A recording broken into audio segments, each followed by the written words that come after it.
Edward the Conqueror. Louisa, holding a dishcloth in her hand, stepped out of the kitchen door at the back of the house into the cool October sunshine. "Edward," she called. "Edward. Lunch is ready." She paused a moment, listening, then she strolled out onto the lawn and continued across it, a little shadow attending her, skirting the rose bed and touching the sundial lightly with one finger as she went by. She moved rather gracefully for a woman who was small and plump, with a lilt in her walk and a gentle swinging of the shoulders and the arms. She passed under the mulberry tree onto the brick path, then went all the way along the path until she came to the place where she could look down into the dip at the end of this large garden. "Edward. Lunch." She could see him now, about 80 yards away, down in the dip on the edge of the wood, the tallish narrow figure in khaki slacks and dark green sweater, working beside a big bonfire with a fork in his hands, pitching brambles onto the top of the fire. It was blazing fiercely, with orange flames and clouds of milky smoke, and the smoke was drifting back over the garden with a wonderful scent of autumn and burning leaves. Louisa went down the slope towards her husband. Had she wanted, she could easily have called again and made herself heard, but there was something about a first-class bonfire that impelled her towards it, right up close so she could feel the heat and listen to it burn.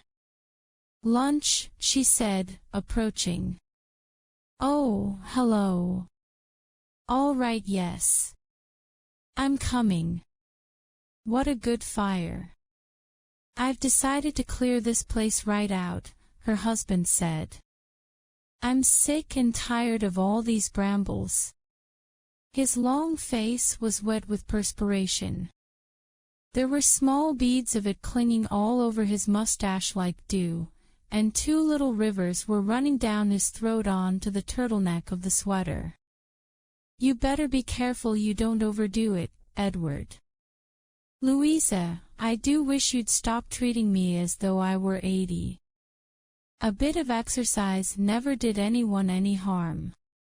"Yes, dear, I know." "Oh, Edward. Look. Look." The man turned and looked at Louisa, who was pointing now to the far side of the bonfire.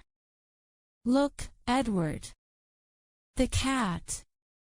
Sitting on the ground, so close to the fire that the flames sometimes seemed actually to be touching it, was a large cat of a most unusual color. It stayed quite still, with its head on one side and its nose in the air, watching the man and woman with a cool yellow eye. "It'll get burnt," Louisa cried, and she dropped the dishcloth and darted swiftly in and grabbed it with both hands, whisking it away and putting it on the grass well clear of the flames. "You crazy cat," she said, dusting off her hands. "What's the matter with you?" "Cats know what they're doing," the husband said. "You'll never find a cat doing something it doesn't want. Not cats." "Whose is it? You ever seen it before?" "No, I never have." "Damn peculiar color." The cat had seated itself on the grass and was regarding them with a sidewise look.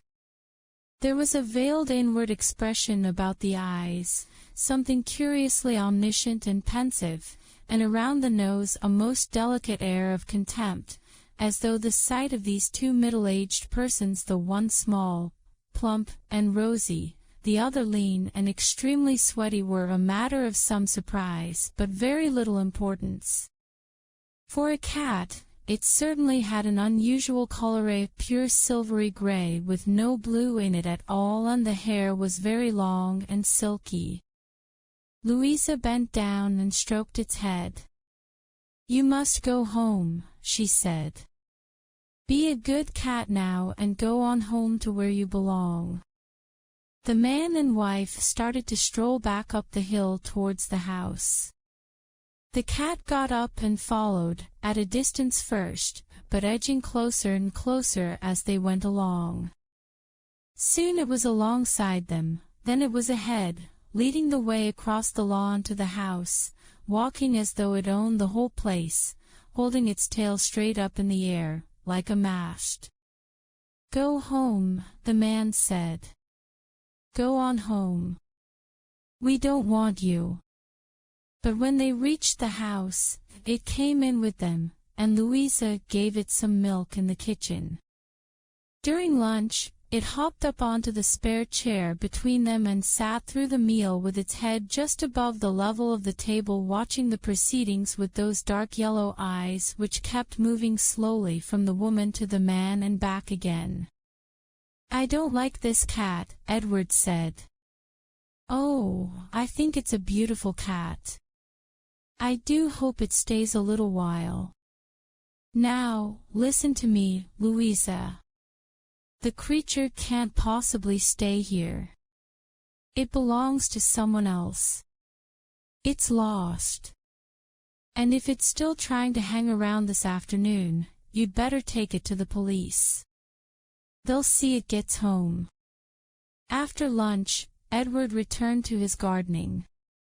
Louisa, as usual, went to the piano. She was a competent pianist and a genuine music lover, and almost every afternoon she spent an hour or so playing for herself. The cat was now lying on the sofa, and she paused to stroke it as she went by. It opened its eyes, looked at her a moment, then closed them again and went it back to sleep. "You're an awfully nice cat," she said. "And such a beautiful color. I wish I could keep you." Then her fingers, moving over the fur on the cat's head, came into contact with a small lump, a little growth just above the right eye. "Poor cat," she said. "You've got bumps on your beautiful face. You must be getting old."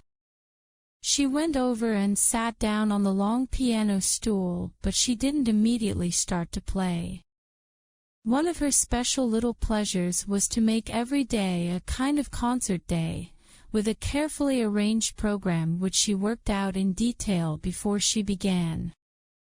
She never liked to break her enjoyment by having to stop while she wondered what to play next.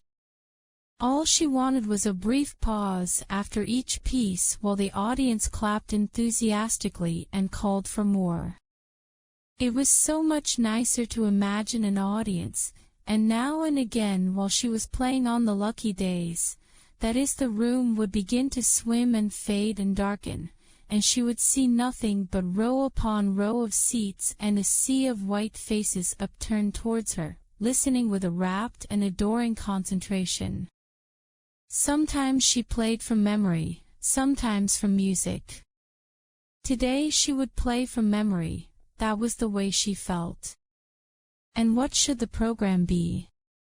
She sat before the piano with her small hands clasped on her lap, a plump rosy little person with a round and still quite pretty face, her hair done up in a neat bun at the back of her head. By looking slightly to the right, she could see the cat curled up asleep on the sofa, and its silvery gray coat was beautiful against the purple of the cushion. How about some Bach to begin with? Or, better still, Vivaldi. The Bach adaptation for organ of the D minor Concerto Grosso. Yes, that first. Then perhaps a little Schumann. Carnival. That would be fun. And after that, well, a touch of Liszt for a change. One of the Petrarch sonnets. The second one that was the loveliest, the F major. Then another Schumann, another of his gay ones, Kinderskünste. And lastly, for the encore, a Brahms waltz, or maybe two of them if she felt like it. Vivaldi, Schumann, Liszt, Schumann, Brahms. A very nice program, one that she could play easily without the music. She moved herself a little closer to the piano and paused a moment while someone in the audience already she could feel that this was one of the lucky days while someone in the audience had his last cough. Then, with the slow grace that accompanied nearly all her movements, she lifted her hands to the keyboard and began to play. She wasn't, at that particular moment, watching the cat at all. As a matter of fact, she had forgotten its presence, but as the first deep notes of the Vivaldi sounded softly in the room, she became aware, out of the corner of one eye, of a sudden flurry, a flash of movement on the sofa to her right. She stopped playing at once. "What is it?" she said, turning to the cat. "What's the matter?"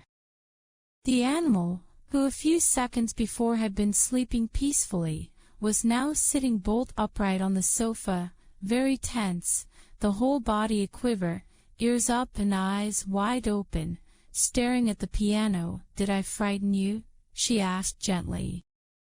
"Perhaps you've never heard music before." "No," she told herself. "I don't think that's what is." On second thoughts, it seemed to her that the cat's attitude was not one of fear. There was no shrinking or backing away. If anything, there was a leaning forward, a kind of eagerness about the creature, and the face, well, there was rather an odd expression on the face, something of a mixture between surprise and shock. Of course, the face of a cat is a small and fairly expressionless thing, but if you watch carefully the eyes and ears working together, and particularly that little area of mobile skin below the ears and slightly to one side, you can occasionally see the reflection of very powerful emotions. Louisa was watching the face closely now, and because she was curious to see what would happen a second time, she reached out her hands to the keyboard and began again to play the Vivaldi.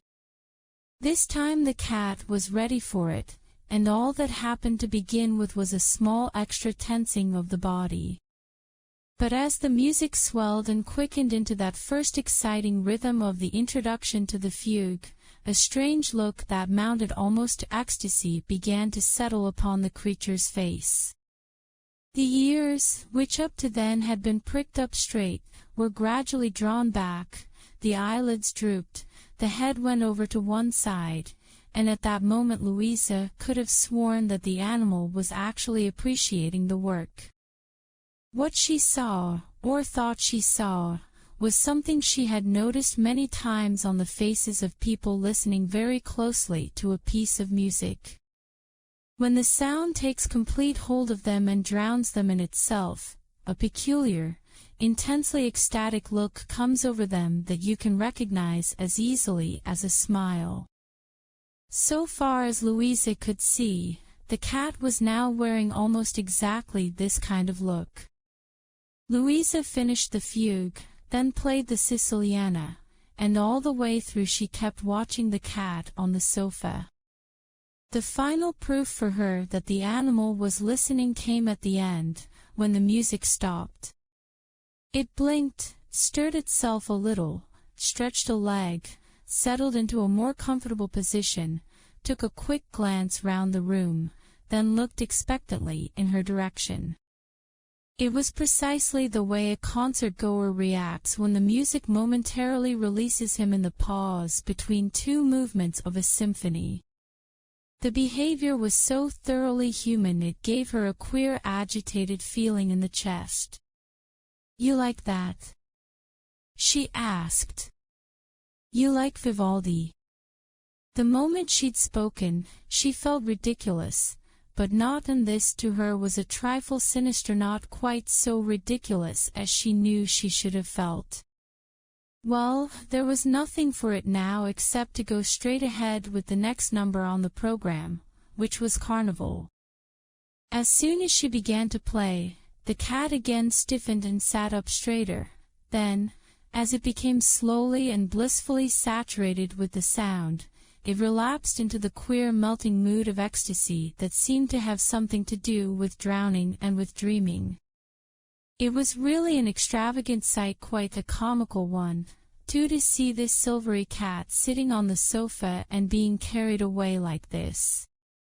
And what made it more screwy than ever, Louisa thought, was the fact that this music, which the animal seemed to be enjoying so much, was manifestly too difficult, too classical, to be appreciated by the majority of humans in the world. Maybe, she thought, the creature's not really enjoying it at all. Maybe it's a sort of hypnotic reaction, like with snakes. After all, if you can charm a snake with music, then why not a cat? Except that millions of cats hear the stuff every day of their lives, on radio and gramophone and piano, and, as far as she knew, there'd never yet been a case of one behaving like this. This one was acting as though it were following every single note. It was certainly a fantastic thing. But was it not also a wonderful thing? Indeed it was. In fact, unless she was much mistaken, it was a kind of miracle, one of those animal miracles that happen about once every 100 years. "I could see you loved that one," she said when the piece was over.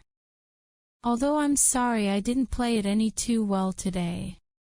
"Which did you like best, the Vivaldi or the Schumann?" The cat made no reply, so Louisa, fearing she might lose the attention of her listener, went straight into the next part of the program list's second Petrarch sonnet. And now an extraordinary thing happened. She hadn't played more than 3 or 4 bars when the animal's whiskers began perceptibly to twitch. Slowly it drew itself up to an extra height, laid its head on one side, then on the other, and stared into space with a kind of frowning, concentrated look that seemed to say, "What's this? Don't tell me. I know it so well, but just for the moment I don't seem to be able to place it." Louisa was fascinated, and with her little mouth half open and half smiling, she continued to play, waiting to see what on earth was going to happen next. The cat stood up, walked to one end of the sofa, sat down again, listened some more, then all at once it bounded to the floor and leaped up onto the piano stool beside her. There it sat, listening intently to the lovely sonnet, not dreamily this time, but very erect, the large yellow eyes fixed upon Louisa's fingers. "Well," she said as she struck the last chord. "So you came up to sit beside me, did you? You like this better than the sofa?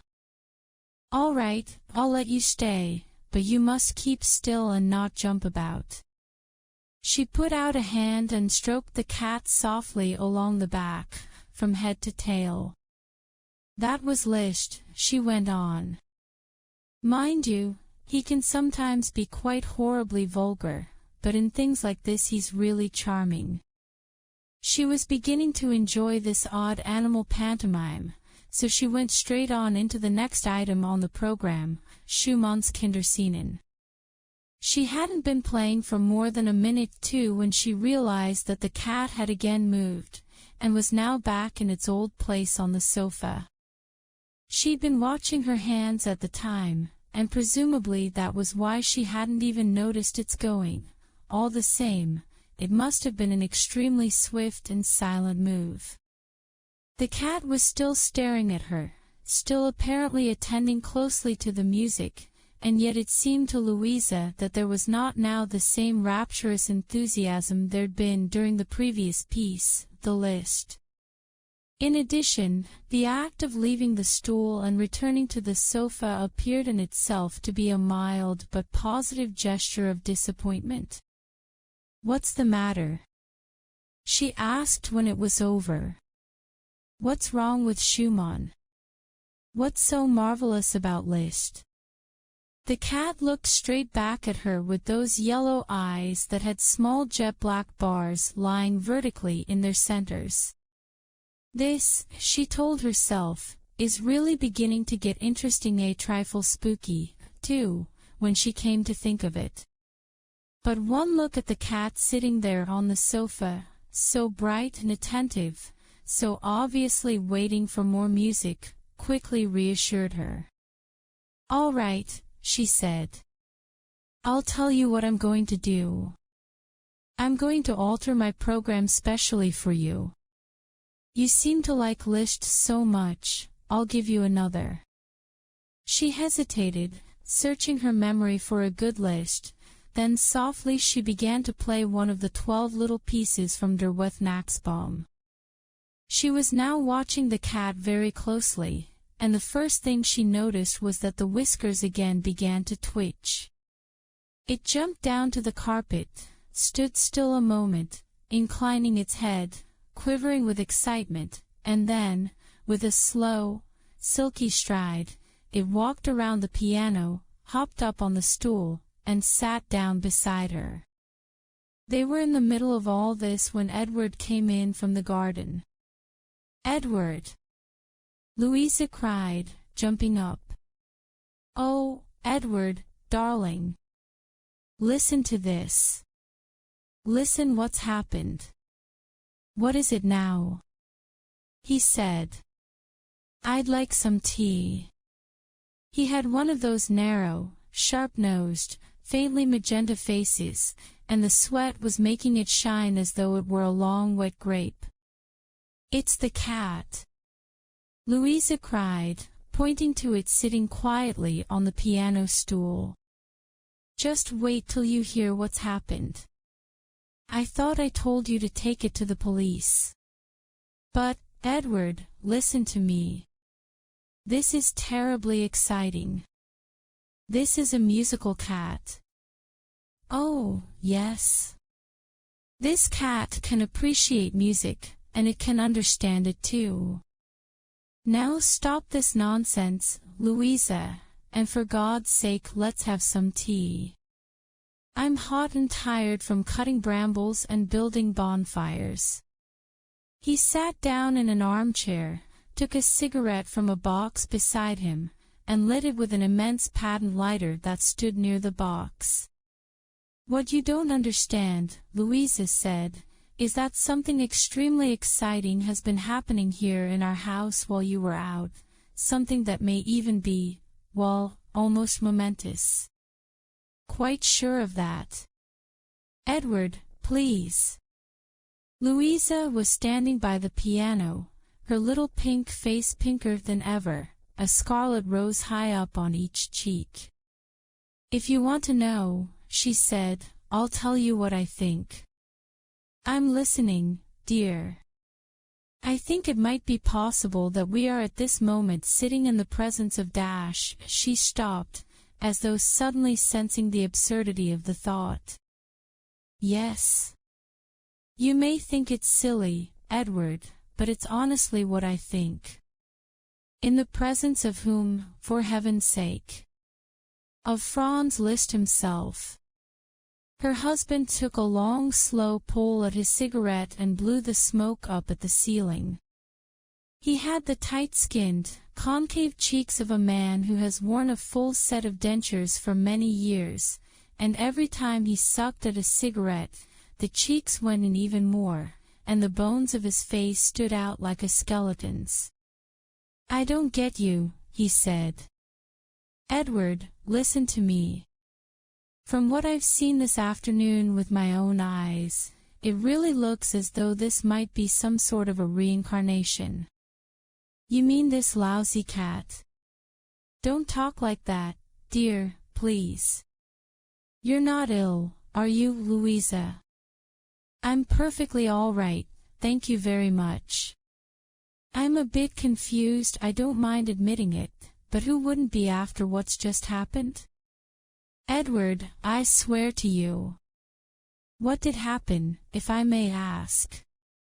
Louisa told him, and all the while she was speaking, her husband lay sprawled in the chair with his legs stretched out in front of him, sucking at his cigarette and blowing the smoke up at the ceiling. There was a thin, cynical smile on his mouth. "I don't see anything very unusual about that," he said when it was over. All it is, it's a trick cat. It's been taught tricks, that's all. Don't be so silly, Edward. Every time I play Liszt, he gets all excited and comes running over to sit on the stool beside me. But only for Liszt, and nobody can teach a cat the difference between Liszt and Schumann. You don't even know it yourself. But this one can do it every single time. Quite obscure Liszt, too. Twice, the husband said. He's only done it twice. Twice is enough. Let's see him do it again. Come on. No, Louisa said. Definitely not. Because if this is Liszt, as I believe it is, or anyway the soul of Liszt or whatever it is that comes back, then it's certainly not right or even very kind to put him through a lot of silly undignified tests. My dear woman. This is a cat, a rather stupid gray cat that nearly got its coat singed by the bonfire this morning in the garden. And anyway, what do you know about reincarnation? If the soul is there, that's enough for me, Louisa said firmly. That's all that counts. Come on, then. Let's see him perform.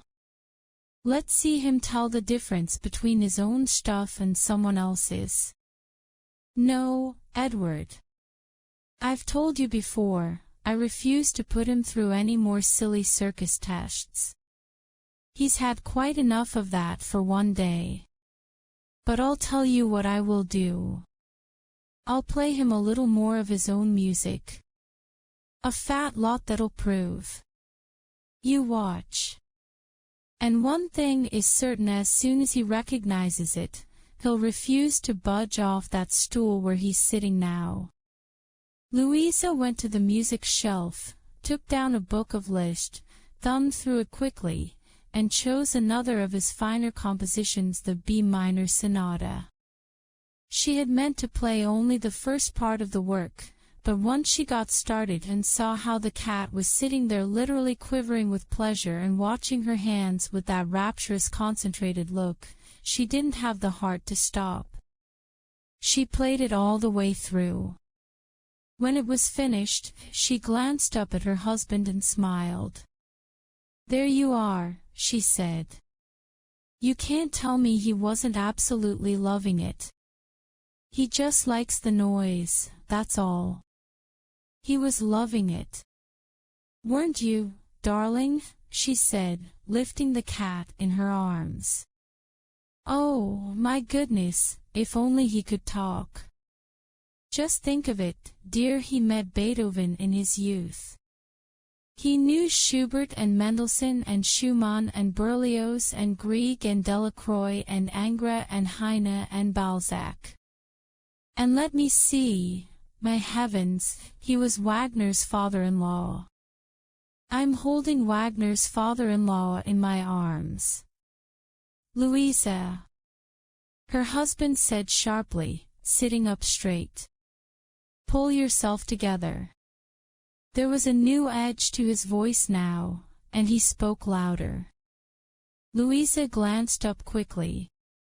Edward, I do believe you're jealous. Of a miserable gray cat. Then don't be so grumpy and cynical about it all.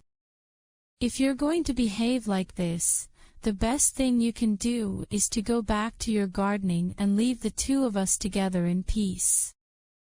That will be best for all of us, won't it, darling? She said, addressing the cat, stroking its head. And later on this evening, we shall have some more music together, you and I, some more of your own work. Oh, yes, she said, kissing the creature several times on the neck, and we might have a little Chopin, too. You needn't tell me I happen to know you adore Chopin. You used to be great friends with him, didn't you, darling? As a matter of fact, if I remember rightly, it was in Chopin's apartment that you met the great love of your life, Madame something or other. Had 3 illegitimate children by her, too, didn't you? Yes, you did, you naughty thing, and don't go trying to deny it. So you shall have some Chopin, she said, kissing the cat again, and that'll probably bring back all sorts of lovely memories to you, won't it? Louisa, stop this at once, don't be so stuffy, Edward. You're behaving like a perfect idiot, woman. And anyway, you forget we're going out this evening, to Bill and Betty's for canasta. Oh, but I couldn't possibly go out now. There's no question of that. Edward got up slowly from his chair, then bent down and stubbed his cigarette hard into the ashtray. Tell me something, he said quietly. You don't really believe this twaddle you're talking, do you? But of course I do. I don't think there's any question about it now. And, what's more, I consider that it puts a tremendous responsibility upon us, Edward, upon both of us. You as well. You know what I think, he said. I think you ought to see a doctor. And damn quick, too. With that, he turned and stalked out of the room, through the French windows, back into the garden. Louisa watched him striding across the lawn towards his bonfire and his brambles, and she waited until he was out of sight before she turned and ran to the front door, still carrying the cat. Soon she was in the car, driving to town. She parked in front of the library, locked the cat in the car, hurried up the steps into the building, and headed straight for the reference room. There she began searching the cards for books on 2 subjects, reincarnation and list. Under reincarnation she found something called Recurring Earth Lives How and Why, by a man called F. Milton Willis, published in 1921. Under list she found 2 biographical volumes. She took out all 3 books, returned to the car, and drove home. Back in the house, she placed the cat on the sofa, sat herself down beside it with her books, and prepared to do some serious reading. She would begin, she decided, with Mr. F. Milton Willis's work. The volume was thin and a trifle soiled, but it had a good heavy feel to it, and the author's name had an authoritative ring. The doctrine of reincarnation, she read, states that spiritual souls pass from higher to higher forms of animals. A man can, for instance, no more be reborn as an animal than an adult can re-become a child. She read this again. But how did he know? How could he be so sure? He couldn't. No one could possibly be certain about a thing like that. At the same time, the statement took a good deal of the wind out of her sails. Around the center of consciousness of each of us, there are, besides the dense outer body, 4 other bodies, invisible to the eye of flesh, but perfectly visible to people whose faculties of perception of superphysical things have undergone the requisite development. She didn't understand that one at all, but she read on, and soon she came to an interesting passage that told how long a soul usually stayed away from the earth before returning in someone else's body.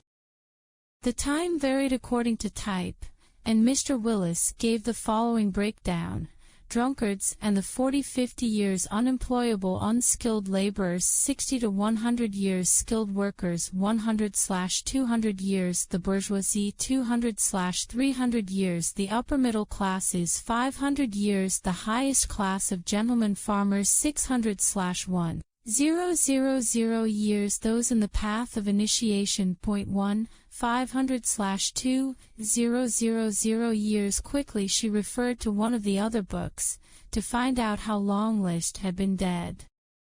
It said he died in Bayreuth in 1886. That was 67 years ago. Therefore, according to Mr. Willis, he'd have to have been an unskilled laborer to come back so soon. That didn't seem to fit at all. On the other hand, she didn't think much of the author's methods of grading. According to him, the highest class of gentleman farmer was just about the most superior being on the earth. Red jackets and stirrup cups and the bloody, sadistic murder of the fox. No, she thought, that isn't right. It was a pleasure to find herself beginning to doubt Mr. Willis. Later in the book, she came upon a list of some of the more famous reincarnations. Epictetus, she was told, returned to earth as Ralph Waldo Emerson. Cicero came back as Gladstone, Alfred the Great as Queen Victoria, William the Conqueror as Lord Kitchener. Ashoka Vardhana, King of India in 272 BC, came back as Colonel Henry Steele Olcott, an esteemed American lawyer.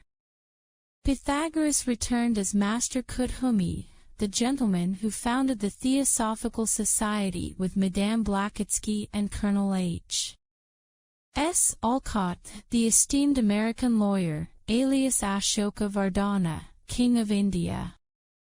It didn't say who Madame Blavatsky had been. But Theodore Roosevelt, it said, has for numbers of incarnations played great pans as a leader of men.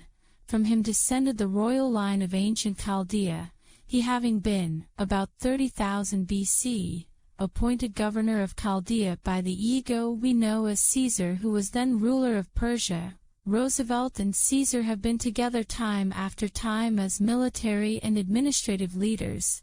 At one time, many thousands of years ago, they were husband and wife. That was enough for Louisa. Mr. F. Milton Willis was clearly nothing but a guesser. She was not impressed by his dogmatic assertions. The fellow was probably on the right track, but his pronouncements were extravagant, especially the first one of all, about animals. Soon she hoped to be able to confound the whole Theosophical Society with her proof that man could indeed reappear as a lower animal.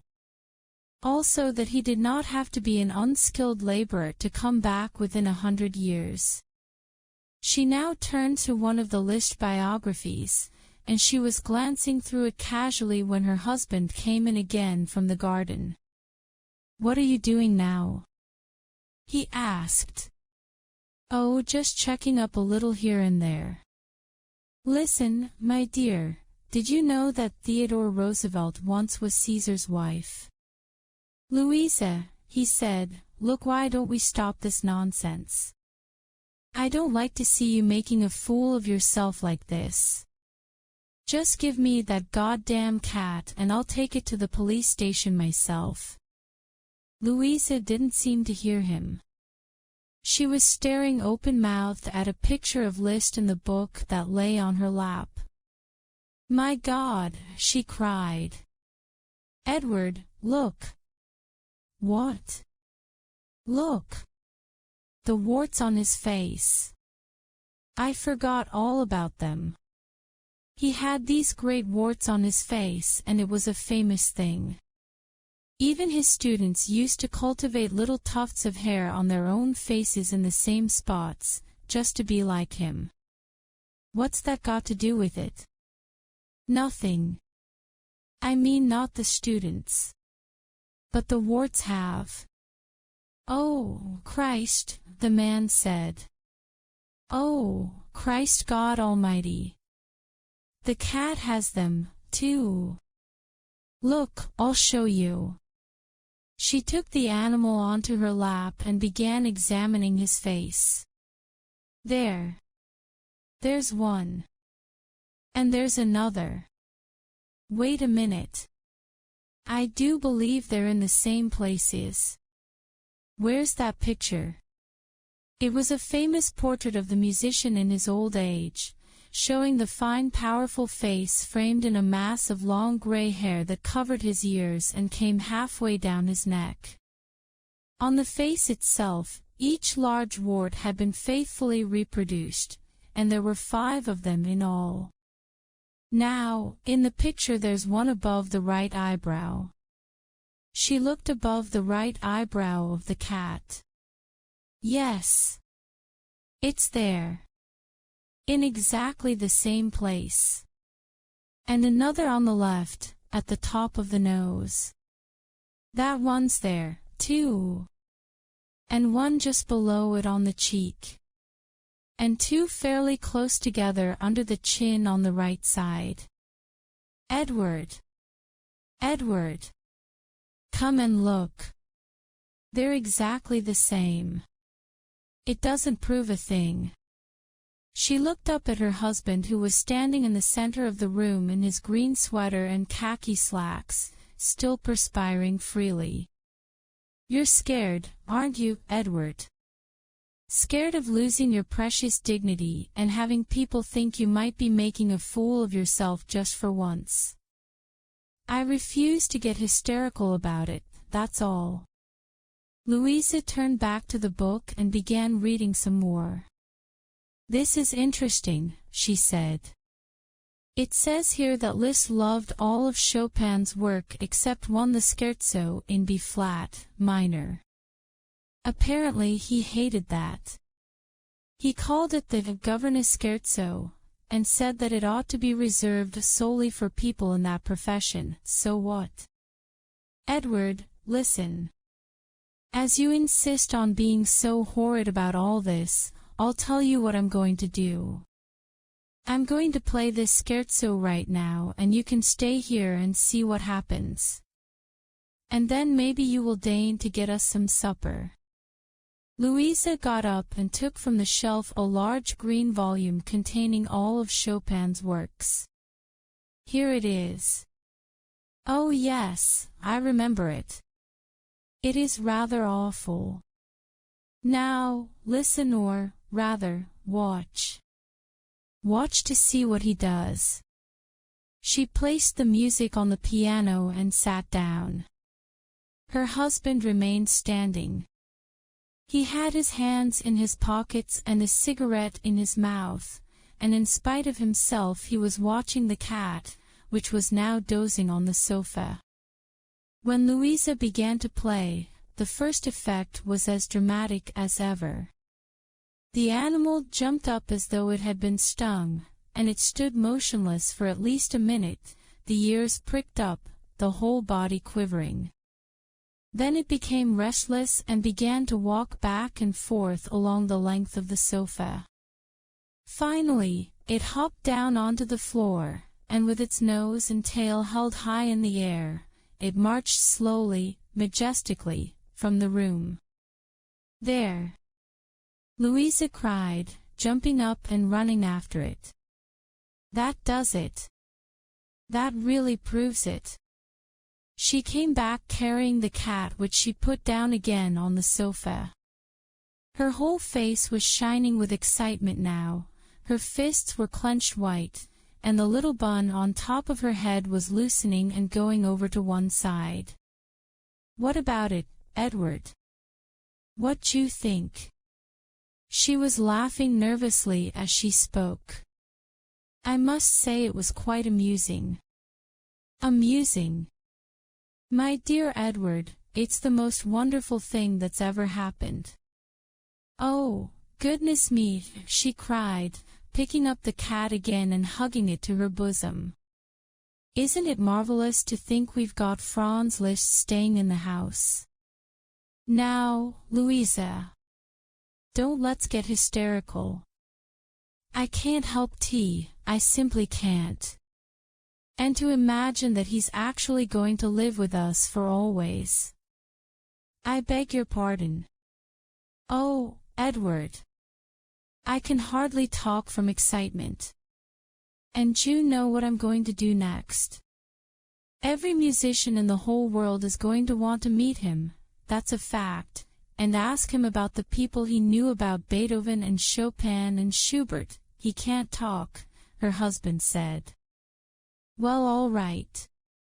But they're going to want to meet him anyway, just to see him and touch him and to play their own music to him, modern music he's never heard before. He wasn't that great. Now, if it had been Bach or Beethoven, don't interrupt, Edward, please. So what I'm going to do is to notify all the important living composers everywhere. It's my duty. I'll tell them Liszt is here, and invite them to visit him. And you know what? They'll come flying in from every corner of the earth. To see a gray cat. Darling, it's the same thing. It's him. No one cares what he looks like. Oh, Edward, it'll be the most exciting thing there ever was. They'll think you're mad. You wait and see. She was holding the cat in her arms and petting it tenderly but looking across at her husband, who now walked over to the French windows and stood there staring out into the garden. The evening was beginning, and the lawn was turning slowly from green to black, and in the distance he could see the smoke from his bonfire rising up in a white column. "No," he said, without turning round, "I'm not having it. Not in this house. It'll make us both look perfect fools." "Edward, what do you mean?" "Just what I say. I absolutely refuse to have you stirring up a lot of publicity about a foolish thing like this. You happen to have found a trick cat. Okay, that's fine. Keep it, if it pleases you. I don't mind. But I don't wish you to go any further than that. Do you understand me, Louisa? Further than what? I don't want to hear any more of this crazy talk. You're acting like a lunatic." Louisa put the cat slowly down on the sofa. Then slowly she raised herself to her full small height and took one pace forward. "Damn you, Edward," she shouted, stamping her foot. "For the first time in our lives something really exciting comes along and you're scared to death of having anything to do with it because someone may laugh at you. That's right, isn't it? You can't deny it, can you?"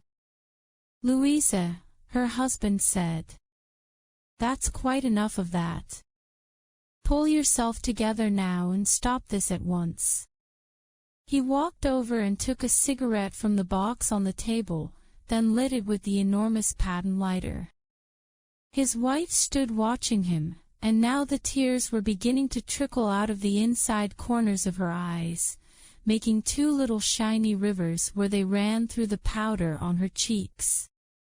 "We've been having too many of these scenes just lately, Louisa," he was saying. No, don't interrupt. Listen to me. I make full allowance for the fact that this may be an awkward time of life for you, and that, oh, my God. You idiot. You pompous idiot. Can't you see that this is different? This is something miraculous. Can't you see that? At that point, he came across the room and took her firmly by the shoulders.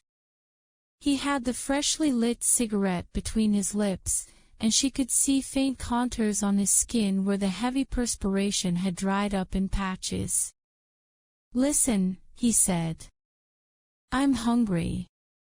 I've given up my golf and I've been working all day in the garden, and I'm tired and hungry and I want some supper. So do you. Off you go now to the kitchen and get us both something good to eat."